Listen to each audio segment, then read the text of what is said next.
So I'm back with some more penguins. And no, not the avian kind that live down south, but the black classic range publishing house. I know that might have confused a few people before. Hello, everybody. Welcome to and welcome back to my channel, Book Time with Elvis, with me, Mark. And also, actually, Elvis is here. Don't know if you could hear him trotting away, but the moment I say that, he wants to walk away. Are you going to come up and say hello? Come up. Oh, there you are. There he is. Say hello to everybody. Yeah, hello. Hello, everybody. So, welcome to our channel. This is Elvis, if you haven't seen him before. He's not, the channel's named after him, but he's not often on camera because he's quite camera shy. You can see how he doesn't even really want to look at it. But, yeah. Oh, no, there we go. Yeah, you should say hi to everybody. Yes, you should. Do you like penguins? Do you like penguins? What's that? Oh, isn't that nice? Oh, it is cold here.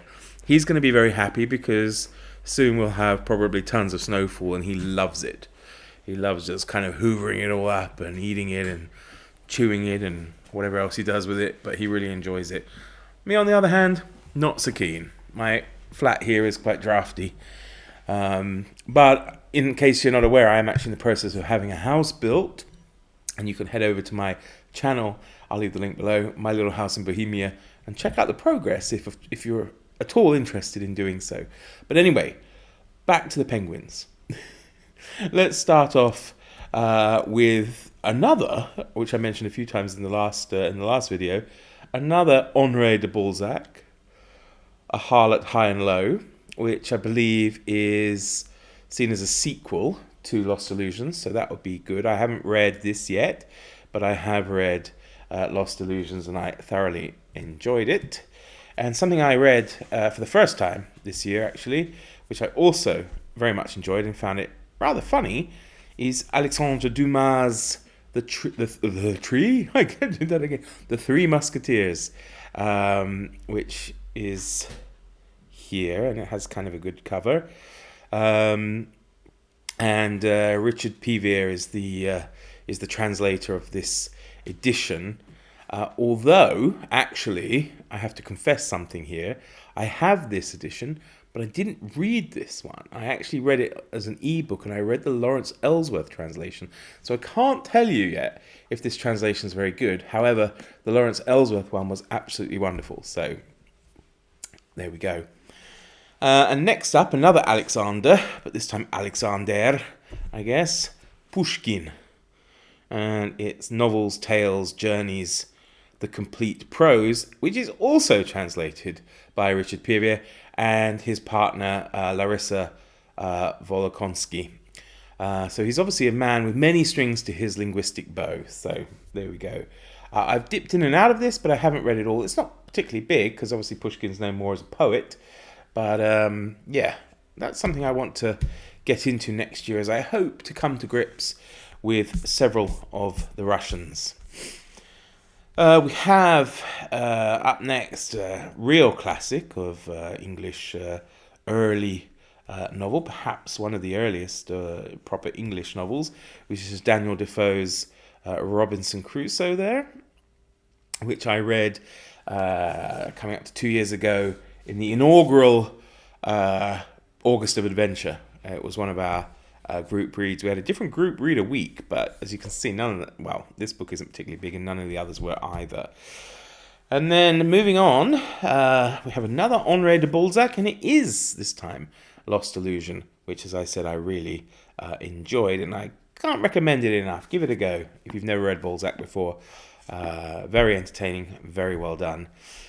And another book I read this year as part of my French reading, which I, again, absolutely enjoyed, was Gaston Leroux's The Phantom of the Opera, which was excellent, actually, really entertaining, again, actually quite amusing in parts, and kind of read, I don't know, maybe like a comic or something. It wasn't particularly scary or anything. Well, I not that it necessarily was supposed to be, but I always assumed that like the Phantom of the Opera was Phantom of the Opera was some form of horror.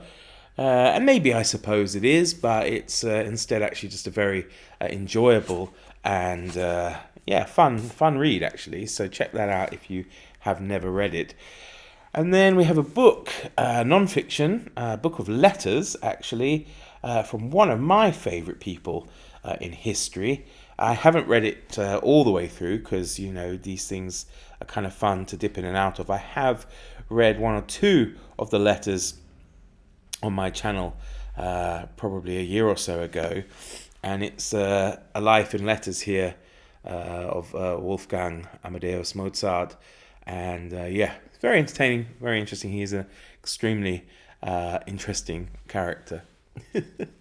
Now I'm going to have to move a few things around here because I'm running out of space. I have quite a small desk that I make my videos on. You can probably see behind me there is a larger desk, but I wanted to always try and have books in the background and wasn't able to do so any other way. So that's why I kind of film here with the desk in the background, and it's kind of a small table here. But anyway, you don't care about that, do you? So let's carry on through to one of the first Gothic books that I read, which was mentioned, actually, I suppose I read Northanger Abbey first, which has Gothic elements to it, and they kept referencing the book, and it was something that I think it was the first book we read in the Gothic Horror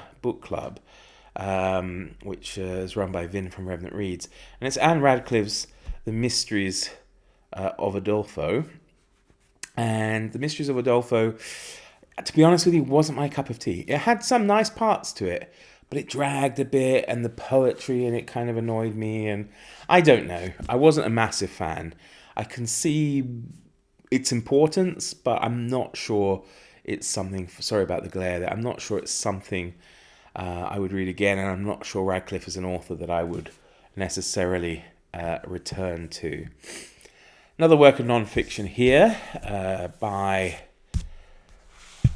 Mr. Charles Darwin, and it's The Voyage of the Beagle, and it was a present from one of you, so it's extra special in that instance. I remember reading part of it years ago. I've not got to it yet, but I will do for sure. So once again, if you're watching, thank you very much for sending that to me. It was most kind of you. And then next up we have two by the same author. I suppose it's really his complete works in two volumes. And it's Montague Rhodes James, M.R. James to his mates, Count Magnus, and other ghost stories, which I have read at least all the stories from the first publication of his, which is Ghost Stories of an Antiquary or something like that. But I haven't read the others yet, but I thoroughly enjoyed the M.R. James that I have read. And the second book, actually, as I say, is the rest of his works there, which in this Penguin edition is The Haunted Doll's House and Other Ghost Stories. So, and next, we have an absolute classic of Czech literature, and it's The Good Soldier Švejk by Jaroslav Hašek. Which is a wonderfully amusing and comic work about the misadventures of the soldier Švejk as he blunders through the First World War and all the things that kind of happens to him. And it's nice because it includes the original illustrations there by Josef Lada, who is a renowned Czech illustrator. You can see here, there, and very synonymous with the good soldier Švejk. Although, of course, I think he's extremely popular and famous in his own right as well. So check that out if you've never read it and you fancy giving some Czech literature a go. This would be a good place to start, as it's entertaining. Next up we have two again by the same author, and I read it earlier on this year, and the first one is Xenophon's History of My Times, which was very good. I think some of my fellow readers found it a bit dry and didn't like it as much as the first of the two books that we read, which was the Persian Expedition. And I forget now what film we watched that it was based on, but it was some late 70s, early 80s American film about gangs, meeting up and then falling out with one particular gang, and they had to make their way across New York City in a way that was kind of a pastiche almost of what happens to Xenophon and his mates during the Persian campaign. Now, a book I haven't read yet, which I should have read this year as part of my French year of reading French literature, but I fell behind and probably won't get to it this year, but there's always other years. And it's François Rabelais' Gargantua and Pantagruel, translated by M.A. Screech, which my good friend Sean Standfast absolutely loves, and he can't possibly be wrong. So I hope to get to that maybe next year, which would be nice. And then we have three big books to finish up with. We have Eugene Sue's The Mysteries of Paris, which was great fun. Actually, it was a serialized work. I mean, it's absolutely massive, as you can see, a serialized work. So it kind of had a few maybe continuation or structural issues, but I really enjoyed it. It was kind of like reading a comic book without pictures, and it was probably very overdramatic in parts. Now you can see the condition isn't particularly good. And it's not terrible. I mean, it held up, and I mean, whatever. But it was quite expensive, and I remember complaining about it, to the company that sent it to me, and they told me to keep it, and they refunded my money. So it was a free book, which is pretty good, really. I'm not sure it'd be everybody's cup of tea. But I really enjoyed it, and would say, if you have a spare month on your hands, give it a go. Next up, we have the book, which is of course the Bible, the King James Bible, in this nice Penguin edition. Here, Penguin Black Spine edition here, and it's got, of course, the Old Testament, the New Testament, and the Apocrypha in it. It's written nicely, actually. Instead of being, in columns or whatever, it is actually written,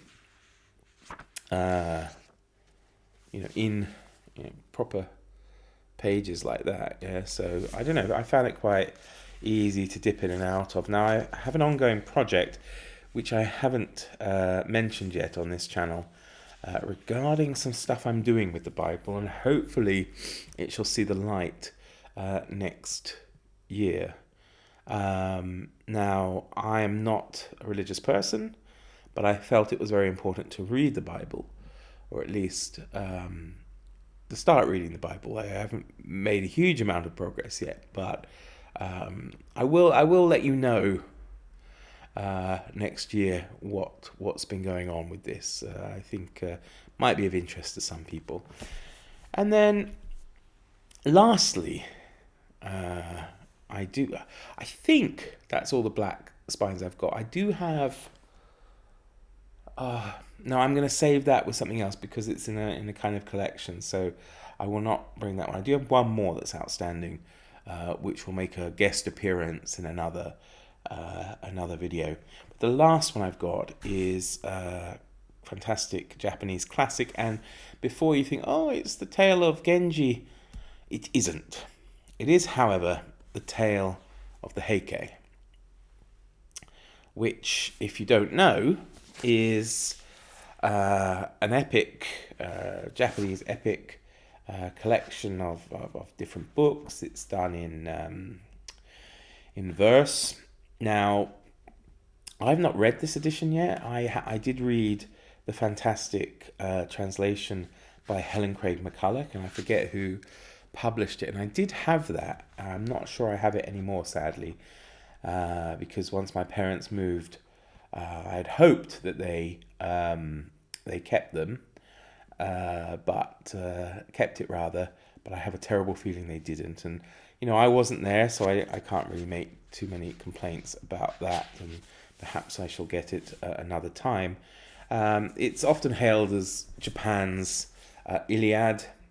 It's basically civil war. It's kind of it's almost like a Japan's War of the Roses, because it's a war between two rival clans for control of the throne. It's the Genji and the Heike, and they do have two other names that they were known by, but I have to say I've forgotten. But there's amazing stories and things in this, and well worth checking out if you perhaps don't want to read. It's fairly big, not as big as Tale of Genji. I don't think, no. But if you're interested in samurai and samurai stories, then I would actually recommend a wonderful book called A Brief History of the Samurai by Jonathan Clements. Pretty much gives you all you need to know about it. And it was reading that prompted me to get Helen Craig McCulloch's translation of the book. And then, having enjoyed that, I thought I would try Royal Tyler's translation. He's also the translator, I believe, of the Penguin Tale of Genji as well. So there we have it. Those are my penguins. All my black-spined penguins. And I'm sure I shall torment you with another publisher and of classics sometime soon. Thank you ever so much for watching up to this point, if you made it, and I wish you all a fantastic day. I'm off to the cinema a little bit later, going to watch Napoleon. I've been told not to waste my time, but I'm going with a friend of mine. He's got the tickets, so we'll see how it goes. I'll let you know. Take care, everybody. Bye bye.